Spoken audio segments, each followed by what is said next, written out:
வருகின்ற தேர்தலுக்குள்ளாக திமுக அரசு இதன் மீது உடனடியாக நடவடிக்கை எடுத்து மாற்றுத்திறனாளிகளுக்கு முன்னுரிமை கொடுத்து அரசு பணியிடங்களை நிரப்பி அரசாணை வெளியிட்டு உறுதி செய்து பெயர் பட்டியல் வெளியிடவில்லை என்றால் அவர்களுக்கு எதிரான போராட்டத்தை நாம் அறிவிக்க வேண்டியிருக்கும். நாம் இன்னும் அவங்க சொல்லக்கூடிய கவர்ச்சிகரமான அறிக்கைகளுக்கும் வாக்குறுதிகளுக்கும் அடிபணிந்து போக வேண்டிய தேவை கிடையாது.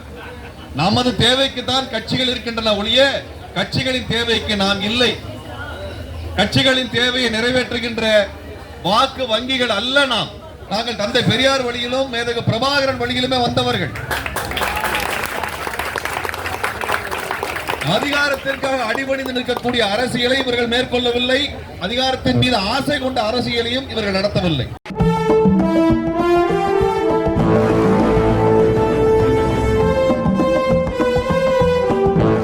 சர்வதேச மாற்றுத்திறனாளிகளுடைய உரிமைகளுக்கான தினமான டிசம்பர் 3ஆம் தேதியான இன்றைய தினத்திலே கொட்டும் மழைக்கு நடுவிலே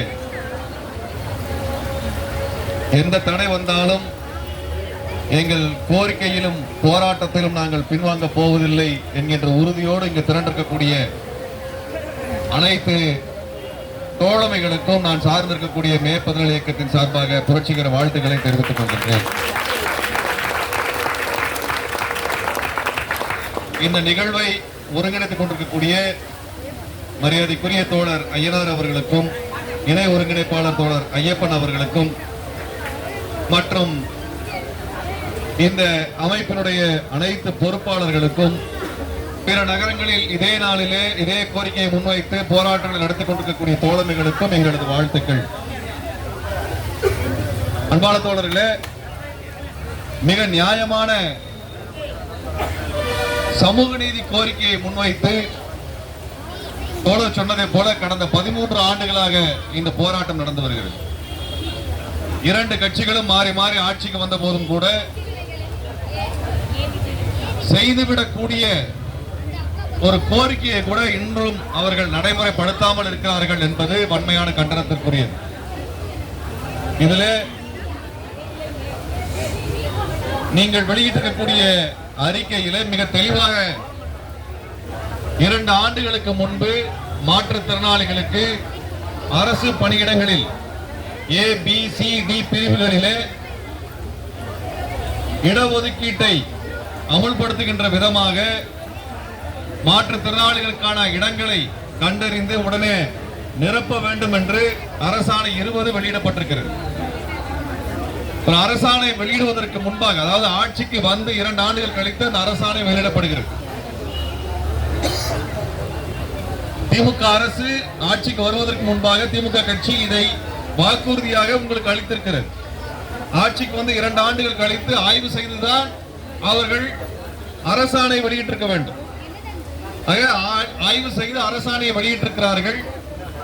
இதற்கு முன்பாக 2008 அரசாணை 151 மாற்றுத்திறனாளிகளுடைய அரசு பணி நியமனம் குறித்து விரிவாக தெளிவாக எடுத்துரைக்கிறது.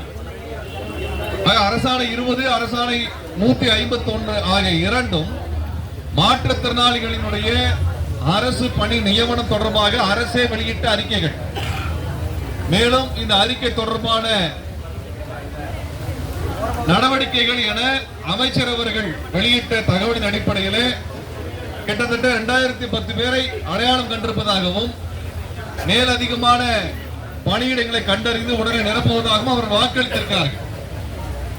இத்தனை நடவடிக்கைகள் பின்னுக்கு இருந்தும் கூட கடந்த அக்டோபர் 31ஆம் தேதி அரசாணை 24 மூலமாக இதற்கு முன்பு வெளியிட்ட பணி நியமனம் குறித்தான அரசாணை 20, 2008 வெளியிட்ட அரசாணை 151 ஆகியவை ரத்து செய்யப்பட்டிருப்பதாக அரசாணை 24 தெரிவிப்பதாக தோழர்கள் தெரிவிப்பது என்பது அதிர்ச்சி அளிக்கிறது.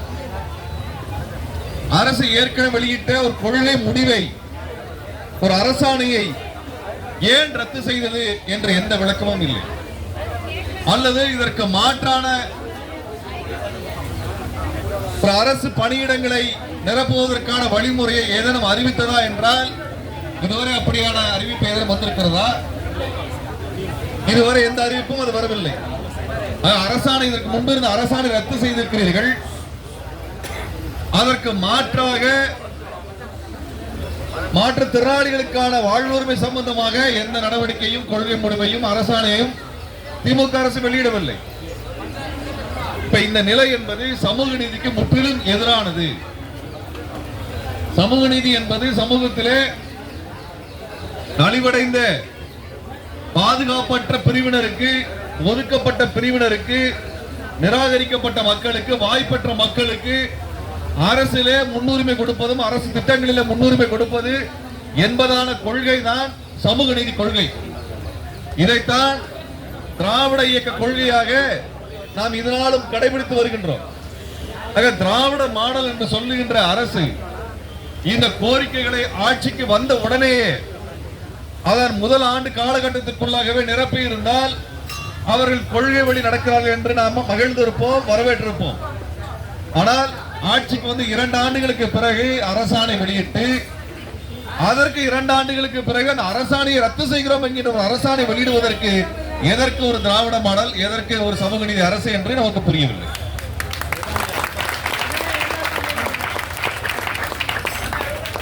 இப்படியான ஒரு அநீதியை ஒரு காலத்தில் ஏற்றுக்கொள்ள முடியாது. இந்த போராட்டத்தினுடைய நியாயத்தை நாங்கள் வெளியில் கொண்டு செல்வோம்.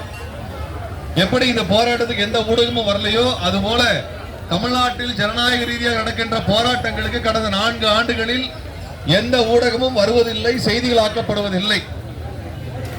நமக்கான செய்தியை நாம் தான் கொண்டு செல்ல வேண்டிய ஒரு சூழலில் நிர்பந்தத்தில் இருக்கிறோம். அப்ப நான் நினைச்சேன் இந்த போராட்டத்திற்கு பல ஊடகங்கள் வந்திருக்கும் என்று நினைத்தேன். இந்த மழை வெயில் காலத்தில் இந்த கொடுமையான ஒரு நெருக்கடியான ஒரு பேரிடர் காலத்தில் எதையும் பொருட்படுத்தாமல் தனது கோரிக்கைக்காக இந்த நாளில் திரண்டிருக்கக்கூடிய தோழர்களுடைய உறுதியை வலுப்படுத்தும் விதமாக ஊடகங்கள் இங்கே வந்திருக்க வேண்டும். இந்த செய்தியை அரசுக்கு கொண்டு சென்றிருக்க வேண்டும். அரசினுடைய தோல்வியை அவர்கள் உலகத்திற்கு சொல்லி இருக்க வேண்டும். ஆனால் அப்படி எதுவும் நடக்கவில்லை. எதிர்கட்சி என்று எடுத்துக்கொண்டால் எதிர்கட்சி எந்த போராட்டத்திற்கும் ஆதரவளிப்பதில்லை, அதை எடுத்து பேசுவதில்லை, அறிக்கை வெளியிடுவது கூட இல்லை, சட்டசபையிலும் பேசுவது இல்லை. ஆக தமிழ்நாட்டிலே ஒரு செயலற்ற தன்மை இருப்பதை நாம் கவலையுடன் பார்க்கின்றோம். யார்கிட்ட பேசுவது? ஆளும் கட்சி செயல்படுத்தவில்லை என்றால் எதிர்கட்சியிடம் பேசலாம். ஆளும் கட்சியும் எதிர்கட்சியுமே 2 தரப்புமே ஒரு கோரிக்கை குறித்து பேச மறுக்கிறார்கள் என்றால் நாம் நமது போராட்டத்தை வலுப்படுத்தித்தான் நமது கோரிக்கையை உலகத்திற்கு கொண்டு செல்ல வேண்டியிருக்கிறது. கடந்த காலத்தில் இது போன்ற நெருக்கடிகள் இருந்திருக்கின்றன. தோழர்களை மனம் தளர்ந்து விடாதீர்கள். நாங்கள் பல்வேறு போராட்ட கோரிக்கைகளுக்கு சென்று வருகின்றோம். எங்களுக்கு எந்த கட்சியின் மீதும் தனிப்பட்ட பற்றும் கிடையாது, அவர்களுக்கு ஆதரவளிக்க வேண்டும் என்கின்ற தேவையும் கிடையாது. நாங்கள் எந்த ஆட்சியை பற்றியுமான அக்கறையோடு ஆதரவோடு நாங்கள் இருப்பது அல்ல. நாங்கள் மக்களுக்கு ஆதரவாக, கோரிக்கைகளுக்கு ஆதரவாக இயங்குகின்றோம். எந்த கட்சி ஆட்சிக்கு வந்தாலும் நாங்கள் எதிர்கட்சி தான். ஏனென்றால் இங்கே மக்கள் சார்பாக நின்று கேள்வி கேட்கக்கூடிய எதிர்கட்சிகளாக இந்த கட்சிகள் இல்லை என்கின்ற காரணத்தால் தான் எங்களது மே 14 இயக்கம் கடந்த 16 ஆண்டுகளாக எதிர்கட்சி வேலை செய்து வருகிறது. நாங்கள் எந்த கட்சிக்கும், அதிகாரத்தில் வருகின்ற எந்த கட்சிக்கும் நாங்கள் ஆதரவு தெரிவித்தது இல்லை, தெரிவிக்க போவதும் இல்லை. அரசு அதிகாரத்தை பிடிக்கக்கூடிய வலிமை கொண்ட கட்சிகளிடத்தில் ஆதரவை தெரிவித்து அவர்களை வலுப்படுத்துகின்ற பணியை நாங்கள் ஒரு காலத்திலும் செய்ய போவதில்லை. மக்களுடைய கோரிக்கை வலுப்படுத்துவதுதான் நமது வேலை. மக்களுடைய நியாயமான கோரிக்கைகளை மக்களிடத்தில் எடுத்து சொல்லி ஆதரவை திரட்டுவதுதான் நமது கடமை. அதுதான் அரசியல் பணி, அதுதான் தந்தை பெரியார் முன்னெடுத்த பணி. அந்த வகையிலே எங்களுக்கு அவர் சொல்லிக் கொடுத்தது அதுதான். நாங்கள் தந்தை பெரியார் வழியிலும் மேதகு பிரபாகரன் வழியிலுமே வந்தவர்கள். அதிகாரத்திற்காக அடிபணிந்து நிற்கக்கூடிய அரசியலை இவர்கள் மேற்கொள்ளவில்லை. அதிகாரத்தின் மீது ஆசை கொண்ட அரசியலையும் இவர்கள் நடத்தவில்லை. எளிய மக்களின் கோரிக்கையை முன்னகர்த்துகின்ற ஒரு பெரும் பணியைத்தான் நாங்கள் முன்னெடுக்கின்றோம். அந்த வகையில் இதற்கு முன்பாக பல்வேறு கோரிக்கை போராட்டங்களில் நாங்கள் தொடர்ச்சியாக பங்கெடுத்து வருகிறோம். திமுக அரசு தோல்வி அடைகின்ற பல்வேறு வாக்குறுதிகள், நிறைவேற்றாமல் கைவிட்ட வாக்குறுதிகள், நிறைவேற்றாமல் விட்ட திட்டங்கள் என்ற அனைத்திலும் நாங்கள் முன்னுக்கு நின்றிருக்கின்றோம். சமீபத்தில் நடந்த தூய்மை பணியாளர் போராட்டமாக இருந்தாலும் சரி, இதற்கு முன்பு நடந்த ஆசிரியர்கள் போராட்டம், பேராசிரியர்கள் போராட்டம், செவிலியர் போராட்டம், ஒப்பந்த ஊழியர் போராட்டம் என்று தொடர்ச்சியாக போராட்ட களங்களை மேற்பதல் இயக்கம் நிற்கிறது. இவர்களது கோரிக்கை நாங்கள் வலுப்படுத்தி வருகிறோம். இதே போல தமிழ்நாடு முழுவதும் நடக்கக்கூடிய பல்வேறு கோரிக்கைகளை நாங்கள் முன்னுக்கு செலுத்துகின்ற போராட்டங்களை முன்னெடுத்து வருகின்றோம். அந்த வகையில் உங்களது கோரிக்கையை நாங்கள் நிச்சயம் வலுப்படுத்துவோம். அனைத்து அமைப்புகளிடத்திலும் கொண்டு செல்லுவோம். அடுத்த முறை இந்த போராட்டத்தை நீங்க நடத்துவீர்கள் என்றால் நாங்களும் பெருந்திரளாக உங்களோடு பங்கேற்பதற்கு விருப்பமாக இருக்கிறோம். எங்களுக்கு அது குறித்தான முன்பே தகவல் தெரிவிக்கப்படும் என்றால் நாங்களும் போராட்டத்தில் பங்கெடுக்க தயாராக இருக்கின்றோம். அவசியம் என்றால் இணைந்தே போராட்டத்தை நடத்துவோம். அதில் எங்களுக்கு எந்த தயக்கமும் இல்லை. பிற அமைப்புகள், ஜனநாயக அமைப்புகள், ஆட்சி அதிகாரத்திற்கு அப்பாற்பட்டு இயங்குகின்ற அமைப்புகளையும் நாங்கள் ஆதரவு கொண்டு வருகின்றோம். அவர்களிடத்தில் நாங்கள் பேசுகின்றோம். அவர்களையும் அடுத்த போராட்டத்தில் உங்களோடு கரம் கோர்ப்பதற்கான அனைத்து முயற்சிகளும் முன்னெடுத்து ஆதரவு தளத்தை விரிவுபடுத்துகின்ற பணியை நாங்களும் பொறுப்பேற்றுக் கொள்கிறோம் என்று இந்த இடத்துல வாக்குறுதி கொடுக்கின்றேன். நாங்கள் சராசரி அரசியல்வாதிகள் அல்ல வாக்குறுதி கொடுத்துவிட்டு செல்வதற்கு. நாங்கள் தொடர்ச்சியாக மாற்றுத்திறனாளிகள் போராட்டத்திலே கடந்த காலத்தில் பங்கெடுத்திருக்கின்றோம். 4 மாதங்களுக்கு முன்பு கூட ஒரு மாற்றுத்திறனாளிகள் நடத்திய போராட்டத்தை காவல்துறை கடுமையாக ஒடுக்குமுறை செய்த பொழுது அவர்களை காவல்துறையை மறித்து அந்த மாற்றுத்திறனாளிகளை பாதுகாத்து நாங்கள் அவர்களை இடத்திலே உரிய இடத்திற்கு கொண்டு சேர்க்கின்ற வகையில் நாங்கள் எங்களது தோழர்களோட போராட்டத்தில் பங்கெடுத்தோம். ஆகவே மே 14 இயக்கம் இன்டர்நெட்ல தொடர்ச்சியாக மாற்றுத்திறனாளிகள் போராட்டத்தில் கடந்த 14 ஆண்டுகளாக பங்கெடுத்து வருகிறது. எங்களது போராட்டங்களிலும் மாற்றுத்திறனாளி தோழர்களை நாங்கள் இயக்கங்களை, அமைப்புகளை போராட்டத்தில் பங்கெடுக்க அழைப்பு கொடுக்கின்றோம். அந்த வகையில் எங்களது போராட்டத்திலும் பங்கெடுக்க நீங்களும் வாருங்கள். நாம் ஒன்று சேர்ந்து ஜனநாயக குரலை வலுப்படுத்துவோம். அங்கே உங்களது கோரிக்கையை நீங்கள் தெரிவியுங்கள். உங்கள் கோரிக்கை பிற இயக்கங்களுக்கு சொல்லுங்கள். இது பிற இடத்துல சென்று சேரட்டும். ஆக இந்த போராட்டத்தை வலுப்படுத்துவோம். வருகின்ற தேர்தலுக்குள்ளாக திமுக அரசு இதன் மீது உடனடியாக நடவடிக்கை எடுத்து மாற்றுத்திறனாளிகளுக்கு முன்னுரிமை கொடுத்து அரசு பணியிடங்களை நிரப்பி அரசாணை வெளியிட்டு உறுதி செய்து பெயர் பட்டியல் வெளியிடவில்லை என்றால் அவர்களுக்கு எதிரான போராட்டத்தை நாம் அறிவிக்க வேண்டியிருக்கும். நாம் ஒன்றும் அவங்க சொல்லக்கூடிய கவர்ச்சிகரமான அறிக்கைகளுக்கும் வாக்குறுதிகளுக்கும் அடிபணிந்து போக வேண்டிய தேவை கிடையாது.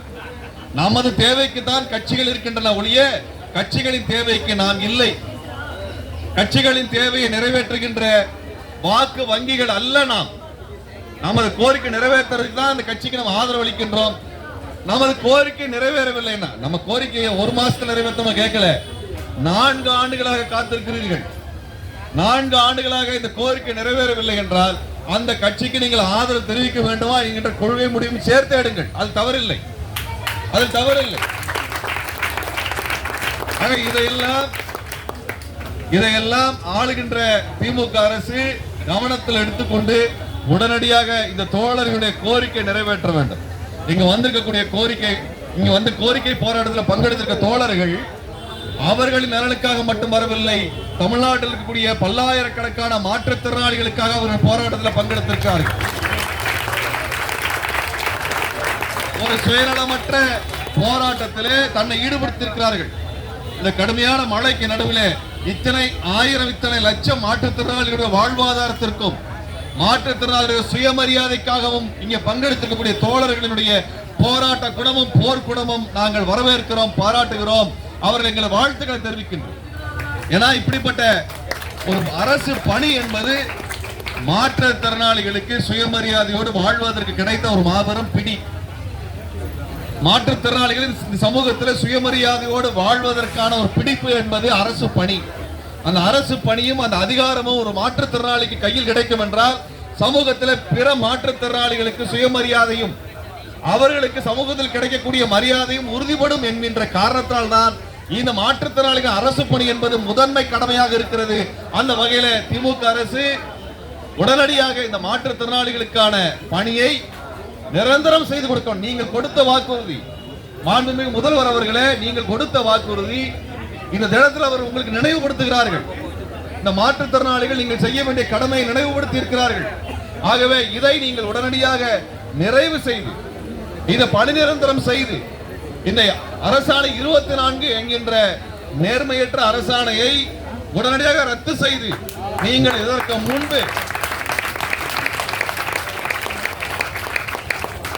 முன்பு நீங்கள் வெளியிட்ட அரசாணை 2020 அதற்கு முன்பு வெளியிட்ட அரசாணை 151 கீழ் உடனடியாக அரசு பணி நிரந்தரம் செய்யப்பட வேண்டும். ஒப்பந்த ஊழியராகவோ தனியார் நிறுவனத்தில் வேலை செய்யக்கூடிய தற்காலிக பணியாளராகவோ நியமனம் செய்வது என்பது நேர்மையற்றது, அது சமூக நீதிக்கு எதிரானது. அப்படியான ஒரு பொறுப்பை தமிழ்நாடு அரசு, திமுக அரசு செய்யக்கூடாது. தனியார் மையம் என்பதும் ஒப்பந்த ஊழியர் முறை என்பதும் சமூக நீதிக்கும் திராவிட அரசியலுக்கும் நேர் எதிரானது. ஆகவே அதை செய்யும் என்றால் திமுக அரசு வன்மையான கண்டனத்தை எதிர்கொள்ள வேண்டியிருக்கும் என்பதை இச்சமயத்தில் சொல்லி போராட்டம் வலுப்பெறட்டும். போராட்டத்தினுடைய கோரிக்கைக்கு துணையாக நாங்கள் என்றைக்கும் உங்களோடு துணை நிற்போம் என்கின்ற வாக்குறுதி இந்த சமயத்தில் தெரிவித்து போராட்டம் வெல்க, கோரிக்கைகள் வெல்க, மாற்றுத்திறனாளிகள் ஒற்றுமை வெல்க என்று கூறி நிறைவு செய்கிறேன். நன்றி, வணக்கம். இலட்சியத்தால் ஒன்றுபட்டு உறுதி கொண்ட மக்களே வரலாற்றை படைப்பார்கள்.